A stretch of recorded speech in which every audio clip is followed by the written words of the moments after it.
Blog Talk Radio.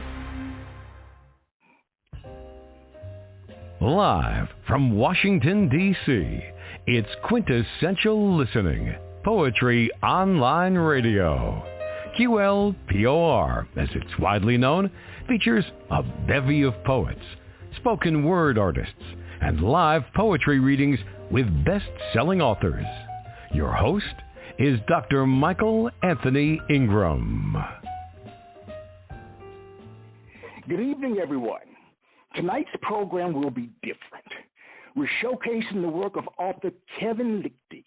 He will read from his new fiction novella, The Circle That Fits. Hello, Kevin. Welcome to QLPOR. Hello. Thank you for having me. Oh, you're more than welcome. I'm glad you're with me. I'm looking forward to hearing you read. But what I'd like to do first is ask you a few questions about the process. I'd like to know first, why do you write, Kevin?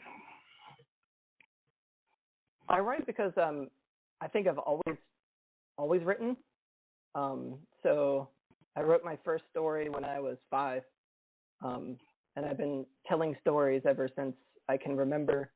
Some of my earliest memories are being read to, and the magic of those stories, and the sounds of the words and the pictures. And so it's always been a part of me.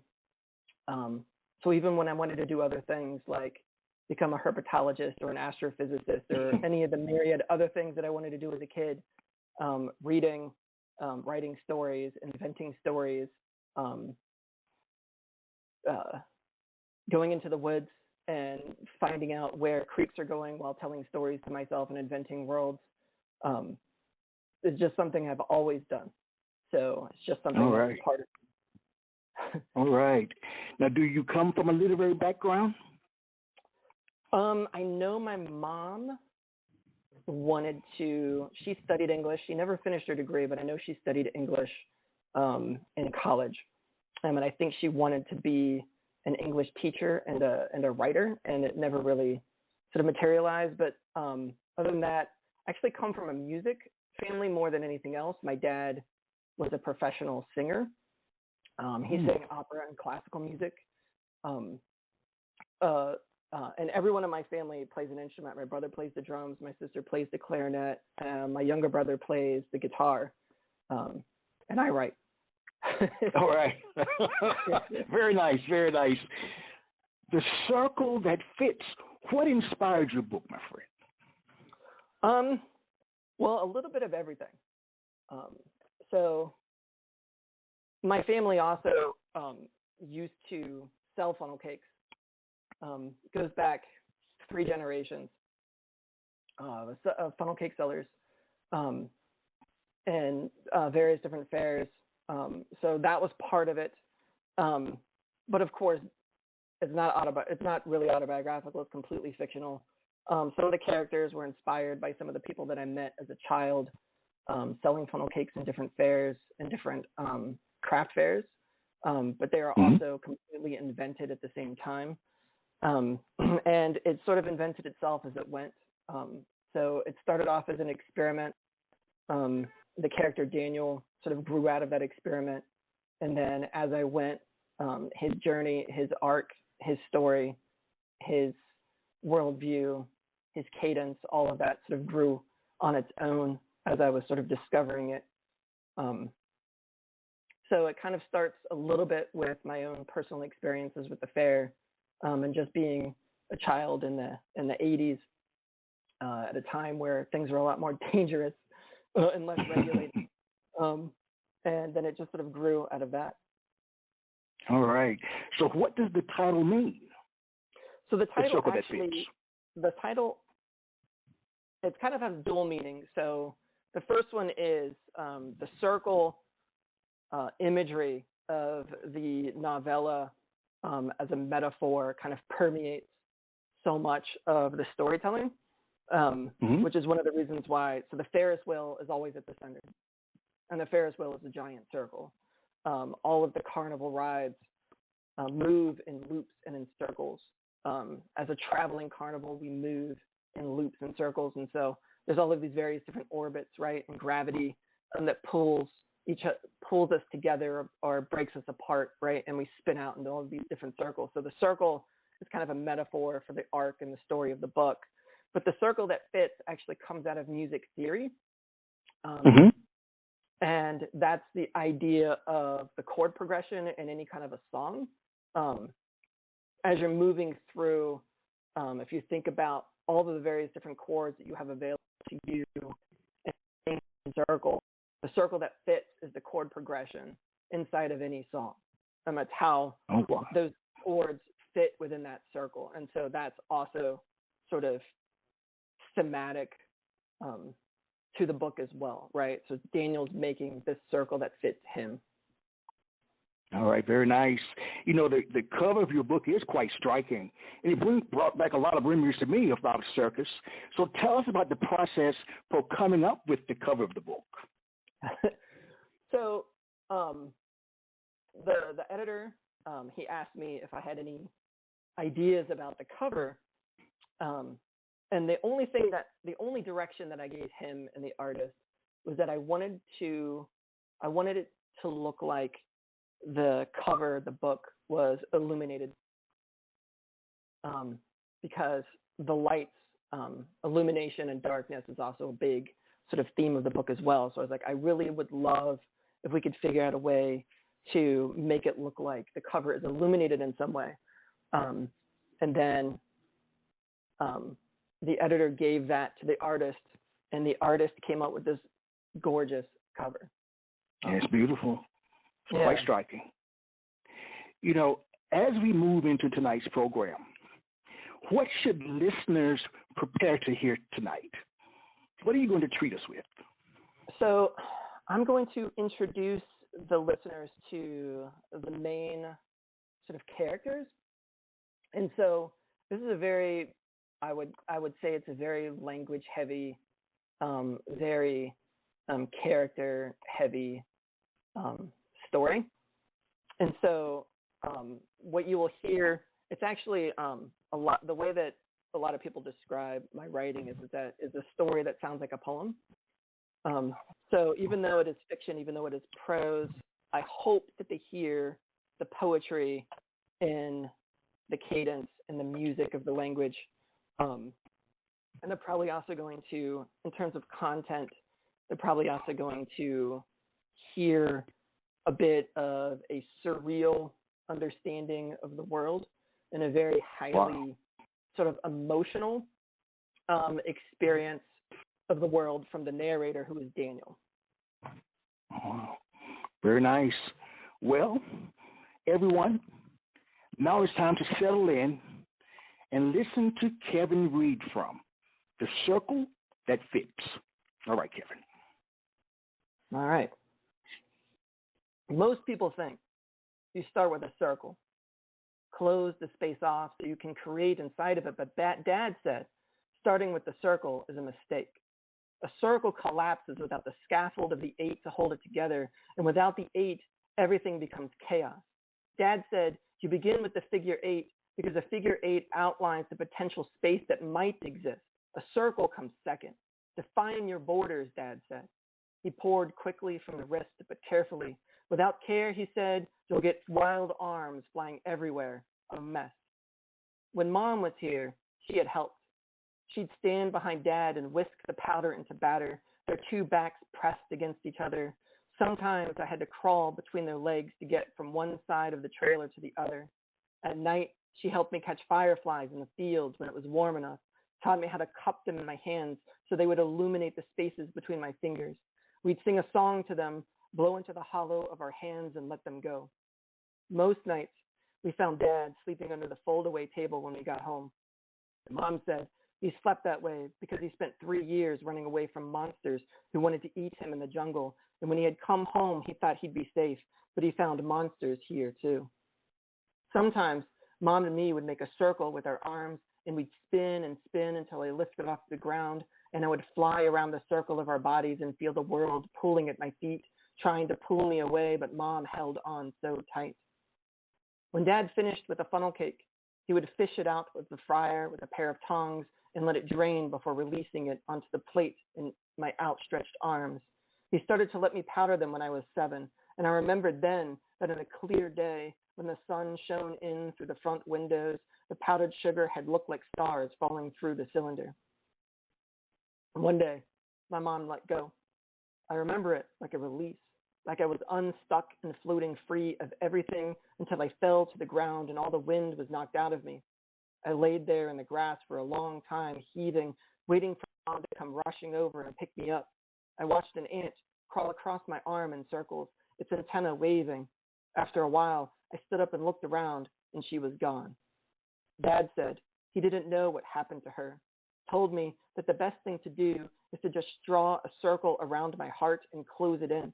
Here, he said, giving me a funnel. He dragged a stool over to the 2 friars, looked me in the eye, and patted it. The first thing you have to do is make an 8. People came to watch my dad create. He was a calligrapher. They came to the windows and watched him funnel out galaxies into the oil, his wrist light as air. When he created, it was both crisp and soft. Most people said it melted on their tongues, almost as if nothing was ever there. My dad said it's because he pays more attention to the spaces in between rather than where he's pouring. He said people don't understand this because most people think a circle comes first, but a circle comes second.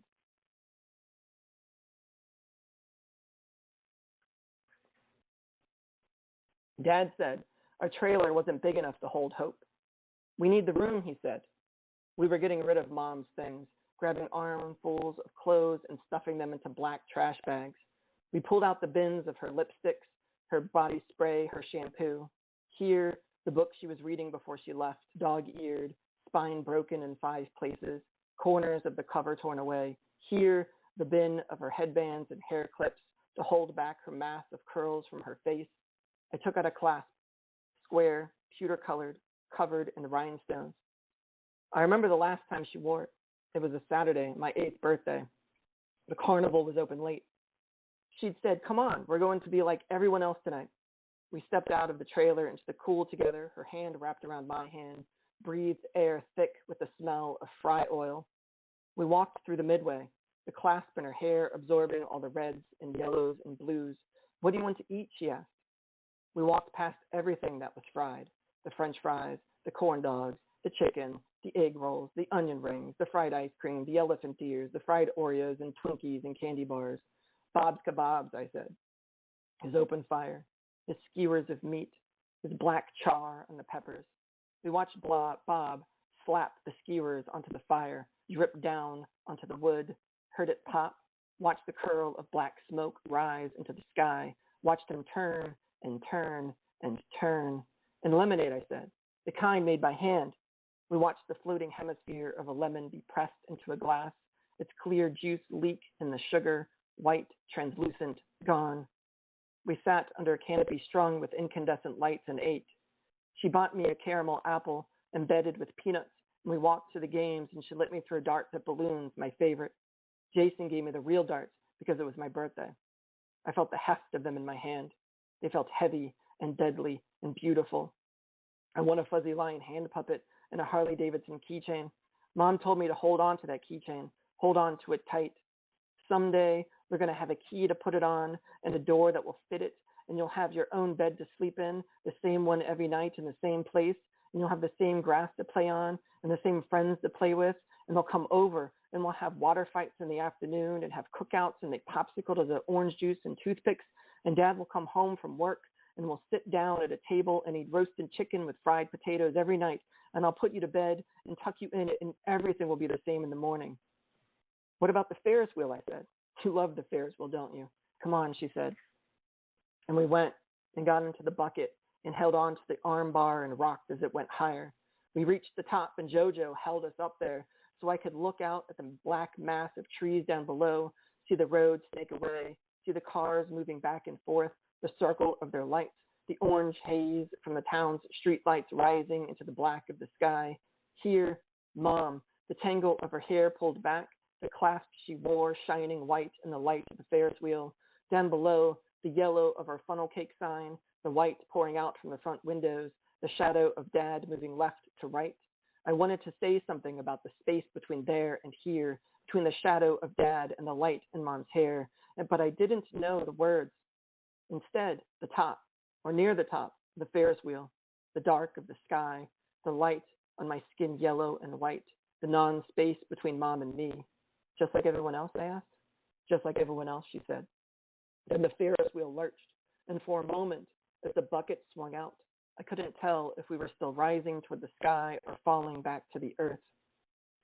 Dad came out of the trailer and wheeled out the handcart, packed the bins one by one until the handcart was full. Put that clasp in the bag, too, he said. I'm going to keep this one. There's no room. I can put it in my pocket, I said. I put the clasp in my pocket. That's not how this works. But I don't have anything else, I said. What did I tell you? He crouched all the way to his knees. His knees indented the loose earth beneath him. Come here, he said. I crouched down, too. Draw a circle, he said. We drew until the circles touched each other. Now stand inside, he said. I stood inside my circle, and he stood inside his circle. This is all the room you have now, he said. But it fits in the circle with me, I said. I held the clasp in the palm of my hand. He slapped my hand, and the clasp flew up and burned in the orange shaft of the arc lamps and then fell into the dust. Everything outside of this circle doesn't belong, he said. And then he said, now put the clasp into that bag. I walked over and picked the clasp up. I held it in my palm, felt the heft of it. It felt heavy and deadly and beautiful there. The rhinestones were prisms through my tears. I put it in the bag. Now grab those other trash bags, and that's all of it, he said.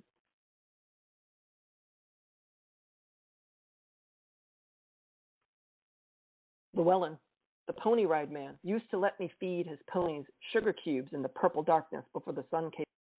The velvet of the curling around fingers that pulled the cubes into their mouths and crunched.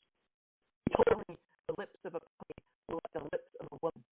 And when I said Mom's lips weren't like theirs, he said, not those that you idiot. To me, that his pony was the prettiest pony in the entire world.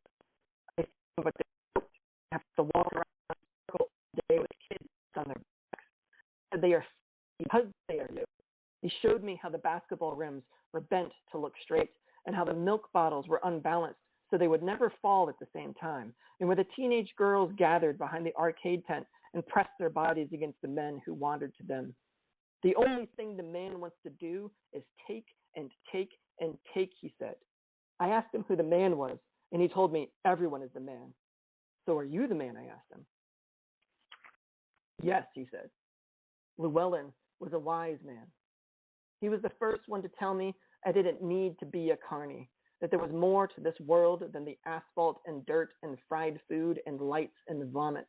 He said my dad did what he did because he didn't know how to do anything else, said it was because he couldn't do anything else, because he couldn't exist anywhere else, because no one wanted him to. He said, is that how you want to be? I said, why not? He turned to my head and said, look at those ponies one more time. Asphalt was the river we traversed, oil-slicked, polluted with drive-through fast food wrappers, convenience store beer cans, truck stop condoms. But sometimes it was also the island we lived on too. Candied and slick with drool and vomit and dust, we made our home there for a week or two. Digging into the asphalt was impossible, so we floated our homes above it, patted our floors with old towels, blankets, furs, old insulation ripped from derelict homes along the side of the highway, egg crate foam. Every morning we woke up together as one, as if it were planned, as if we were a collective, a hive moving in the same internal clock of the carnival. Fuck that, most of us would say. We got up and saw the sun smear across the horizon, a dandelion bloom in the cracks of the asphalt, a grasshopper land on our shoe. Home was here and here and here and here. I remember the day Jojo lost his hand. Jojo had been trying to repair the motor on the Ferris wheel, jamming his entire body against the torque wrench, his face cord-strained, his body quivering behind the metal when he slipped. Knuckling under, his arm flung out behind and wedged itself between the teeth gears when the motor bellowed, ground to a start, eating Jojo's hand to the wrist. Listing to the side, he ripped himself free, hand separating from wrist, skin, muscle, and bone like a zipper. Meat hung from the stump, then the blood, overflowing the fingers wrapping around the wrist, poured out onto his chest, inking the flannel red, a wail escaping from his eyes like the eyes of prey, like the realization that the talons in severed your back without warning. Near me, Llewellyn pushed through the crowd, ran to Jojo, wrapped a towel around his wrist, cinched it with a leather strap, and pulled tight. Okay, don't look at it. Look at me, Llewellyn said.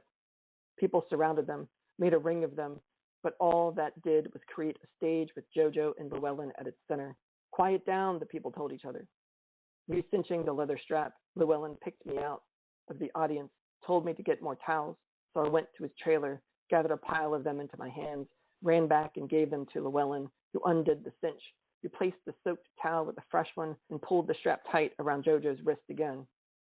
Taking the saturated towel from the ground, I ran and ran, felt the weight of the blood, felt the blood seep onto my hands, pour down my arms like cords of rope, felt Jojo's blood flake off my elbows as I ran like a melting ice cream cone, felt my heart pumping my blood safe inside still, safe and whole and still bringing oxygen to my hands, which held Jojo's blood-soaked towel that I held out in front of me like a giblet sack, like an urn. Under a tree by the castleman, I dropped to my knees, lowered the towel into the current, watched the blood get pulled from it. The viscous cords of coagulate clung to the fibers, danced in the eddies of the river. Water flowed over my wrists, cooled the blood in my hands. Xanthic petals of honeysuckle and dandelion and marigold floated down the river, coated my arms. Yoked to me, I heard the ripping sound of Jojo's hand echo in my ears. Zephyr winds blew a yellow haze of pollen over the river. And then the last main character I will introduce now, and then we can take a break. For $5, Rolf took pictures of him with his lion. There's a lion sitting close to the lion's mouth. With girls, pictures of twins with massive paws covered with cats as they beneath the lion with their tongues out to their eyes, rolled back their arms with the directly. Early morning breeze, pictures of the lion staring back. I liked to watch with the lion, quiet and still they both were. I used to watch him hold the lion stare, hold him out, palm down, always down. He moved, his body wasn't pulled by gravity, like his muscles. Watch that dance, the thick shade around the lion scraping across the platform as Rolf moved and the lion's head followed. Rolf said the chain was for the parents, not for the lion. Rolf would not tell us where the lion came from, so we made a history. Rolf had been a lion tamer's apprentice in a circus, and he watched every night as the ringleader's wife would go into the lion tamer's tent until the ringleader found out and poisoned the lion tamer's lions in revenge. All but one vomiting blood and bile and stomach until they died. Or he'd been a zookeeper and stole the lion cub after its mother died in childbirth.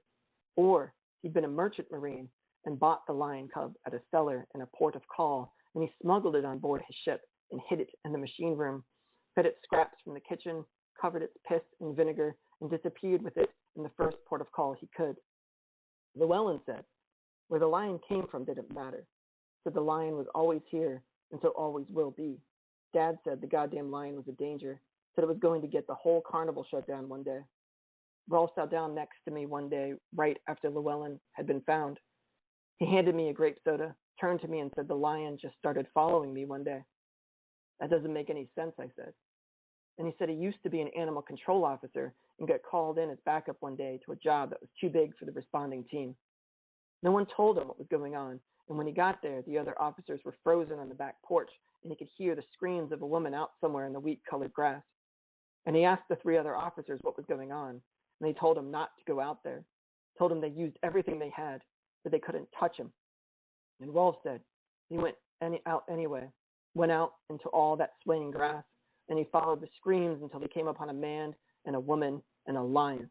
And the man's spine was broken and pulled away from his rib cage, and the woman was beneath the lion, and the lion had his claws deep in her thigh, and the jaws of his mouth were wrapped around her throat. And every time she screamed, the lion tensed, and its teeth pressed against the flesh of her neck. And he said the lion was covered in blood around his mouth, in his mane, on his chest. And he said the lion stared at him with his honey-colored eyes, moved them without moving his head, and just held him there in those eyes, in those wheat-colored eyes. What did you do? I asked. And he said he removed his vest and his shirt and unbuckled his belt and let his pants fall to the ground. And then he removed his boots and his underwear and stood there naked with his arms out, palm downward. And then he said he closed his eyes and walked forward until he walked right into the lion, until he could feel the silk of the lion's pelt, feel the warmth of the lion's skin, until he buried his face in the lion's mane, and then the lion let go and cried. And we can take 5.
right, we are back. I am Michael Anthony Ingram. I'm here with Kevin Lichty, reading from his book, The Circle That Fits. A couple of questions, Kevin. Yes. All right. What comes first, the plot or the characters when you write? I would say the characters come first. I would say the first thing that happens is I get a sense of the characters, and then I start getting images of sort of words or things that are happening, and then the music of the language of how to tell that story. And then the story sort of emerges out of sort of discovery of working through those images that I'm getting in my head. All right. Well, does one of the main characters, hold a special place in your heart? If so, why? I love all. Absolutely, I love all. Every single one of them. The ones who are violent, flawed. I love them all. But this story, the voice, and so he has to be the one that, you know, had favorite. It would have to be him. And probably tied with Daniel are the lion, speaking lion, but lion is an amazing character of his own. Llewellyn, the mentor. Llewellyn, as much as Daniel, was responsible for uncovering the story and setting the trajectory that it was. But for Daniel, right. just Llewellyn, you know, I don't know, I describe him kind of, you got that well, sort of like fucking up wisdom. We're experiencing some technical difficulty. It's very difficult to hear you because it's quite scratchy. How's it now? That's all a lot better. Thank you. That's okay. It happens all the time on this show. It happens all the time. Literally all the time. What other authors are you friends with, and how do they help you become a better writer? So I would say Matt Bell. And I'm friends with a lot of poets. So Susan Nguyen, Reese Connor, Alexandra Camus. Trying to think of some other writers I can name off the top of my head. And all of them are better than me. Not based on what I've heard so far. well, thank you. But in my mind, they're all better than me, and so I'm constantly trying to feel worthy in their presence. And it gets me to strive to be better and to figure out. But one thing that Matt, you know, always talks about is diving into your own weirdness and your own quirk and the things that people odd about what it is that you do, and that's where you really concentrate all of your attention on.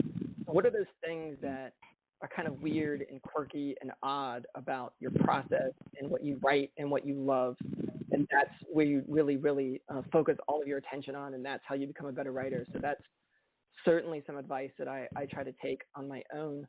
So for me, you know, what I discovered I was obsessed with is kind of like the concept of the found family or the family, that kind of like concept that you gather your family around you. And you don't necessarily have to be stuck with the family that you were born with if that family turns out to be toxic to you. So that's one of the things that I'm sort of obsessed with as sort of content. And then I'm a very, you know, my 11th grade English teacher would say I'm a very sensual. You know, I as a writer, I lean into that as much as I possibly can and try to pull out the sensual experience of the world and how I tell the story. All right. Well, finally. Yeah, go ahead. Finally, do you believe in writer's block?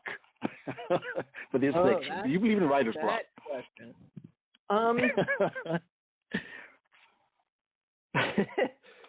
I certainly believe in writer's procrastination, which I've heard that we procrastinate a lot. Yes. But one of the things what I believe in is that, and people say that writers write. So what does that mean? To me, reading is writing.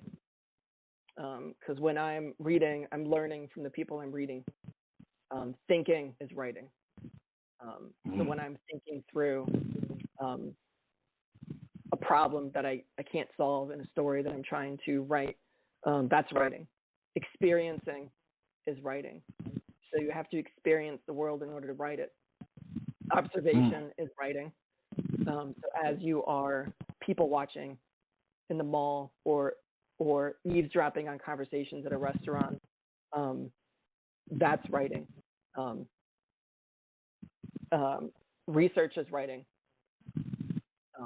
because you never know what's going to inspire a story or a part of a story or unlock something that you've been thinking through or puzzling through. Listening to music is writing.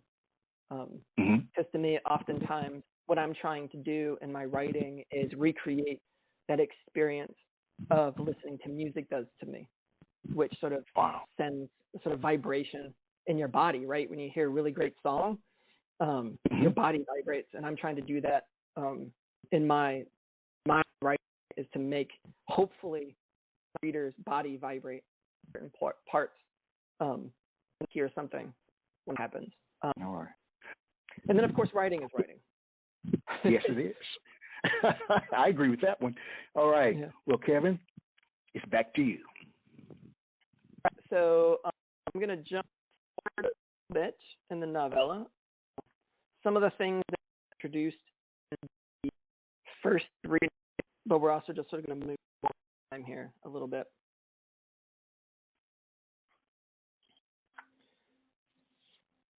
During the day, Dad began and cried over his back, a vice grip his cake fryers into a sea, a concentration. When he talked, he said what he needed: more oil, powder this, 10. In this way, we were able to shrink the space between focus and need on the job, the inner heat, tightness, backs, the people outside in their lines, their bathed in yellow, their hands cradled. Easy.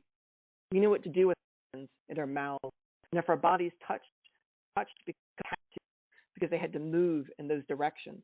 But at night, after everyone who had needed us left, after the colors of the midway were shut off, in the dark, in small places that were left in our trailer, the hard shell Dad created during the day liquefied and softened. Sometimes I'd wake up and he'd be under the table, curled around its single leg. Sometimes his eyes would be open in the shadows beneath the arc lights, staring, the big blue circles of them looking into mine, unseeing. In those moments, I was always someone else, Mom or Aunt Krista or Grandpa or someone named Sergeant Brown. And in the universe of his wide blue eyes, I would get sucked into his dreams and nightmares, and he would yell and scream, claw and grab, and pull me into his chest and squeeze until I couldn't breathe. I told Llewellyn once that Mom had told me he got this way because he was being chased by monsters in his sleep. Llewellyn said Mom was full of shit, said this wasn't about monsters, that monsters don't take that way, told me to remember it was the man who did. Before, when it got bad, Llewellyn let me sleep with the horses, and I would lay in their straw and listen to their breath in the darkness and hear their hooves shuffle against the ground and watch the mass of their heads moving back and forth, up and down. And sometimes I would put a hand on their neck and push my face into the muscles and breathe in all of their energy and quiet and beauty. Or I would put my hand over the soft part of their nose, the velvet of their lips, and close my eyes and match my breath to theirs and then sleep. But Llewellyn was gone now. The straw and the shuffling and the breath too. And just Dad and me and his wide staring eyes and his dreams in the dark.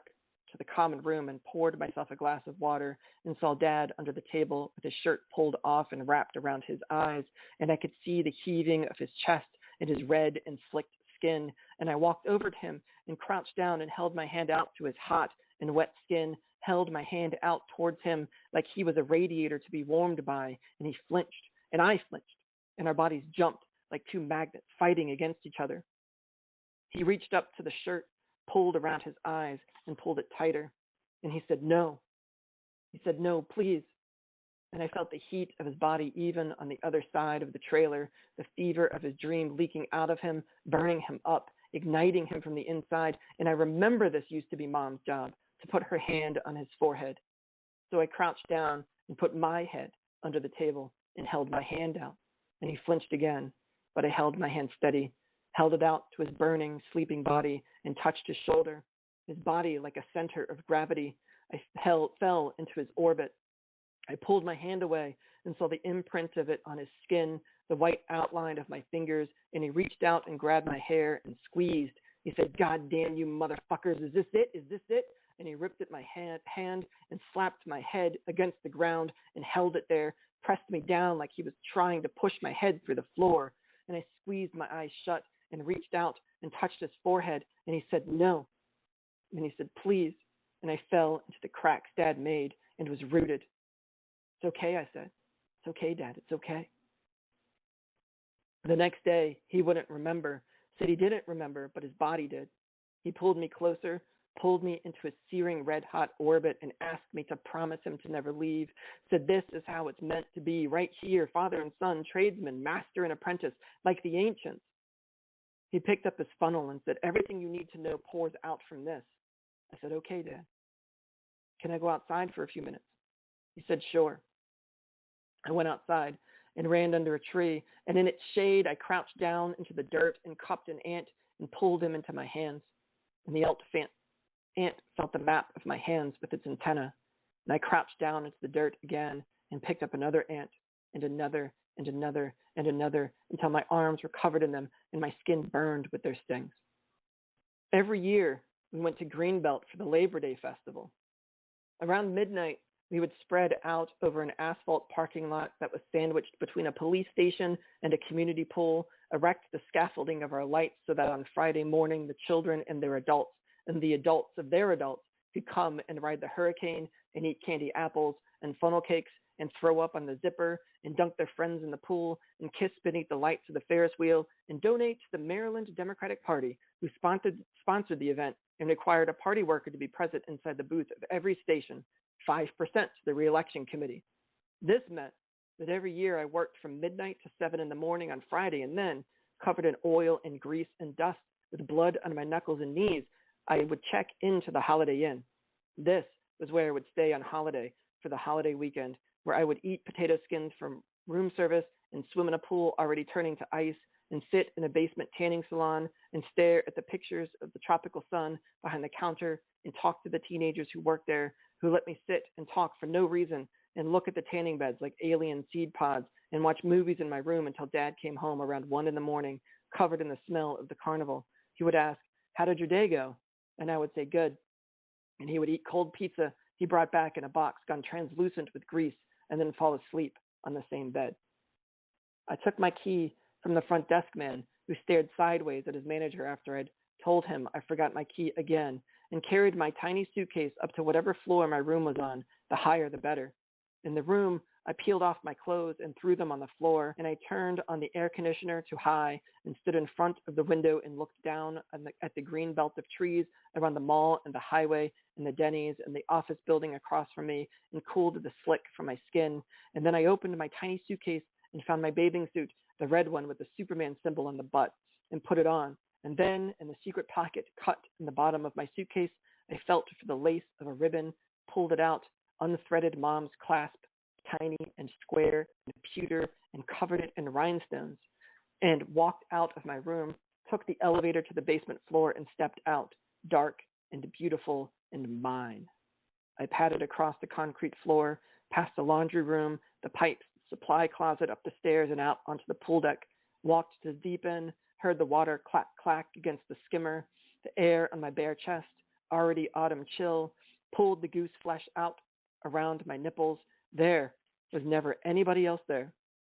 My ritual. I would hold Mom's clasp in my hand and drop it down into the water and watch its distorted rhinestones shine in the deep and watch me back. I would stand on the no diving sign and breathe, dive in and kick my feet, and down I went, the pop in my ears, the rough concrete bottom as I closed my fingers around the clasp and surfaced, heaving in a shivered chest of air. I would climb out and I would throw it in again, dive, retrieve, surface. The water would pull me down, heavier each time, so I would throw it farther away, dive down longer, stay on the bottom longer, feel the mute of everything under the surface, the closeness of everything, hold the clasp in my hand and open my eyes and watch the surface ripple the sky above me. I came up for air and a girl was standing on the edge of the pool watching. Her bleached hair, the curve of her hips, the space where her legs met the red of her suit. You were down there a pretty long time, she said. Yeah, I said. What's your name? Daniel, I said. My name is Amy. Hi, Amy. You here by yourself? I held up the clasp. The rhinestones glittered in the sun. I shook my head. My mom, I said. My earliest memory is of a bonfire. I can feel the heat from it now pulling at the skin on my face, the blue at the center. In this memory, I still thought the blue was a ball of cold compressed down by all the heat around it. I know now that the blue at our center is heat compressed into heat. Our bonfires run together, orange glowing ash twining and rising up from our bodies. I feel them in my body. I carry them everywhere I go. They are the waypoints of my memories. They stretch back and back, ash rubbed and stained beneath my skin, memories before memories. In my first memory, I remember there was a chill wind before the first match was struck. It must have been late in the summer or early autumn, us moving south to chase the warmth. I remember Mom's arms wrapped around me, warm skin against my cheek. We sat on a bale of hay and watched Llewellyn construct the pyramid, touch a match to the shaved bark at its center, blow soft and soft until the white smoke curled up through the logs and bloomed into Dad was there too. And this is what I remember. Him touching a harmonica to his lips and music like the echoes of a train cutting its horn through the fog at night. And I remember Llewellyn sitting down next to Dad and picking up his guitar and adding his music to Dad's, the music changing again like water dropping into a bucket, the bucket filling and overflowing. And I remember the warmth of Mom's skin and the chill that ran down my own, moved down inside and danced, and how the music changed again like a bloom of color radiating from the fire, round and warm. And I remember being pulled up into the air, pulled up and up into Mom's arms and spun and danced, my body so cradled and safe, and how Mom sang. And I could feel her singing vibrating into me, her voice resonating through her chest into my ear, and how I closed my eyes and let the world spin, the sound of Dad's vibrating harmonica, Llewellyn's picking, sticks popping in the fire, Mom's voice deep inside her chest, deep and deep. And I thought, this is how I was made. I thought, this is where I came from. Dance and smoke and a steel harmonica. And this feels true. This feels like where I began, where we began, Mom and Dad and me, the invention of our galaxy. I've held on to this memory as long as I can, but I can't hear their voices anymore, can only see the shapes of them, and I can't reach out and touch my mom's cheek, only feel the warmth of her skin against mine when the memory sparks in my dreams. My memories are made of static and then dissipate if I try to touch them, and I wonder now where the memory goes when it pops, where that life went. Wonder if it ever existed or if I shaped it from the fragments of other lives. I am in a Waffle House in Staunton when this memory blooms again. I'm close to Harrisonburg. I'm sitting at the counter. I have a mug of coffee in my hands. I reach out and take what he gave me from my cup. It is bigger than I remembered. I hold the heft of it in my hand. It feels heavy and deadly and beautiful there. I turn it over and pinch the clasp, keeping the flap closed, and look inside. There are 10 envelopes inside, all wrapped in a rubber band. They are all addressed to me, sent to Rolf's P.O. box in Ocala. I wonder how many letters she sent to Dad before she gave up. I flip through the postmark, see them move from Harrisonburg north and north and then west.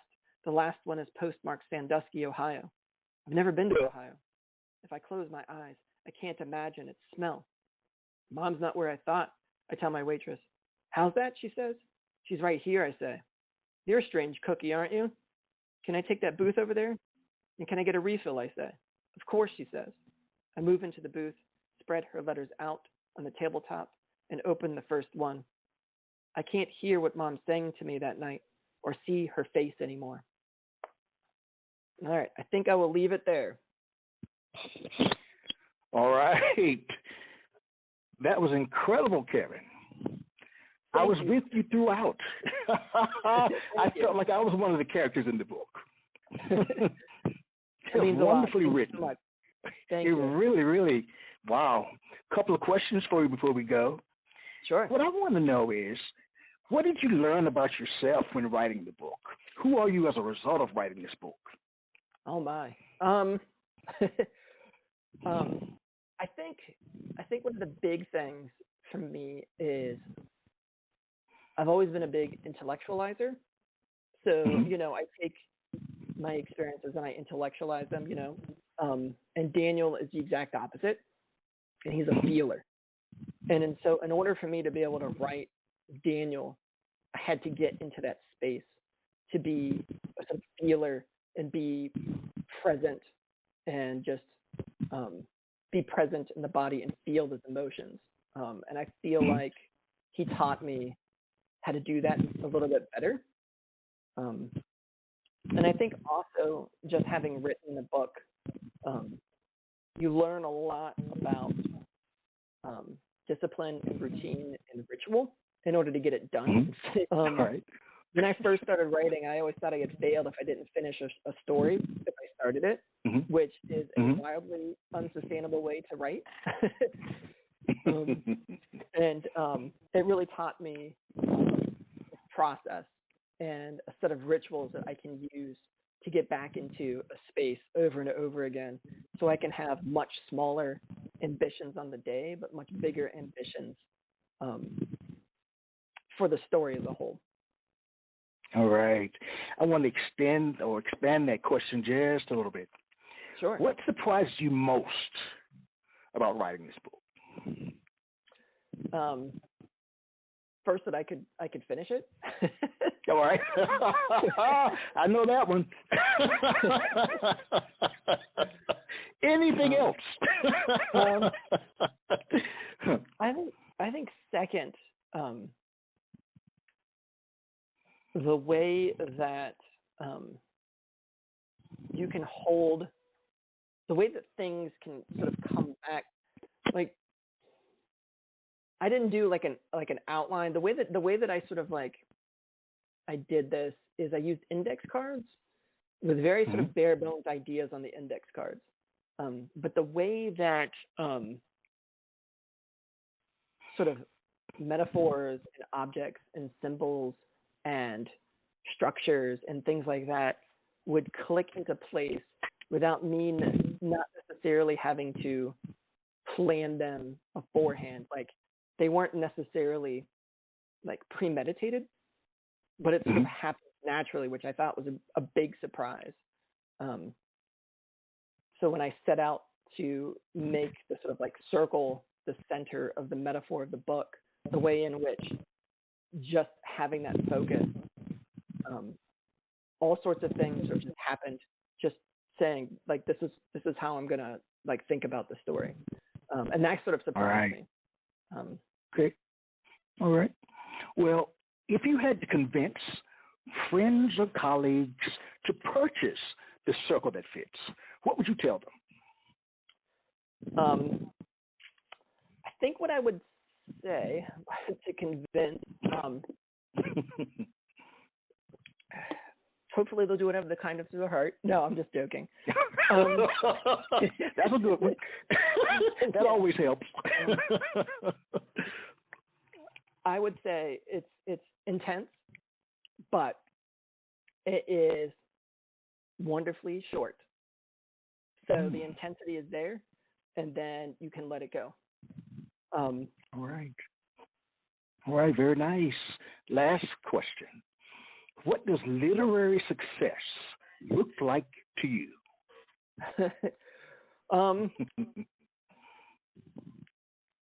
I feel like I'm already successful because I get to write. And every once in a while, someone lets me share my work with the rest of the world, and it's out there. That's all that matters to me. That I had this privilege of telling these stories, and other people find, and it could be 5, maybe it's 5 other people find some kind of value in it, and that makes me happy, and that feels like success. Very nice. All right, that's beautiful, beautiful. Where can listeners find your work, my friend? Where can they find your book? It's published by Driftwood Press, so you can order directly from them, which is probably the best way to get the book. It's on pre-order right now, so just go to Driftwood Press and go to their shop, and you can find it there. Yeah, I think that's the best way to buy it if you're interested. All right. I know that it's also on Amazon. For you can pre-order for October 25th, I believe. Yes. All right. How can listeners stay in touch? I will have I'm actually finally getting around to making a website. All right. I haven't done already. I am on Twitter. So if you want to check me out on Twitter, I'm at Casey Lichty. That's my Twitter handle, which is probably, I'm not super great at social media, but I try. So there we go. All right. All right. What's next for you, Kevin? Where do you go from here in terms of your writing? Right now, I am circling back to a novel that I started writing and sort of abandoned because it got stuck. So I'm going to circle back to that. And then I have a few other ideas for some stories and another novel that are percolating in my head. So what comes out, comes out. Well, I want to thank you, Kevin, for joining us tonight. It was an incredible hour. Incredible hour. Thank you for having me. Thank you. It's been kind of a surreal experience. Yes, I had a great time, and I'm sure our listeners did too. The circle that fits everybody. Go out and buy it. Continue the journey. Well, Kevin, it's time to say goodbye. Goodbye. Thank you. All right. And good night to everyone. I'll see you next week on Quintessential Listening Poetry Online Radio. Quintessential Listening Poetry Online Radio is available on iTunes, Spotify, SoundCloud, and Stitcher. You can also check out the website at qlpor.com.